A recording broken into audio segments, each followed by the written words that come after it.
الله نور السماوات والارض، خداوند متعال نور زمین و آسمان های که اینا بحث های عرفانی ما اینا در عمیقش نمورم گڑبڑ میشه.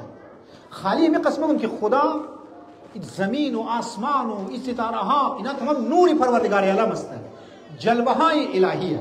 لیکن امی که انسان با اراده خو گناه کرد، معنیش است که از این نور در ظلمات مورد، از زیر سرپرست پروردگار عالم خارج شده و زیر حکومت نفس اماره و شیطان کست مورد، زیر پرچم شیطان مورد و زیر پرچم شیطان کی رفت چی میشه زنی من در غفلت آثار گناه. بعضی کی رسم ما میگه آقا دعای ما قبول نمیشه، دعای ما قبول نمیشه، یک مدو نمیشه، هی ار کاروبار را برم دست میزنم نمیشه. این مسئله کاروبار که برایش برکت نیه، رزق منش برکت نیه، این جدای از یورپی ممالک. دیگه بعضی ممکنه میگه آقا یورپی ممالک نمازم نمیخوانه، اینا کفار است، اینا اور ترقی کرده، اور بیش یک بیس عقیدتی ما اور کار نداره. روبروی از شماها مذهبی هستیم که بعض اوقات میگن که آقا دعای ما قبول نمیشه. امام چی میگه؟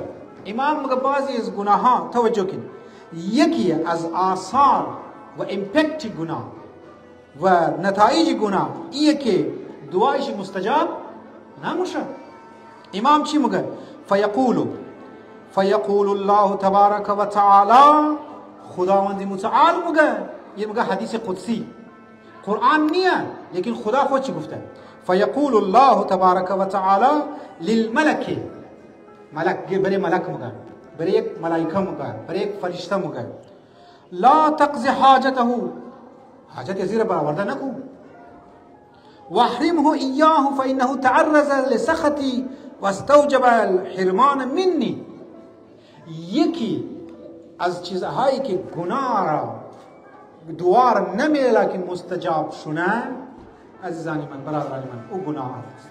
یک صلوات بخوانیم محمد و آل محمد. چی میگه؟ خداوند متعال میگه انسانی که گناه مونه، خدا به فرشتگان میگه که دعای زور مستجاب نکو، فانه چرا؟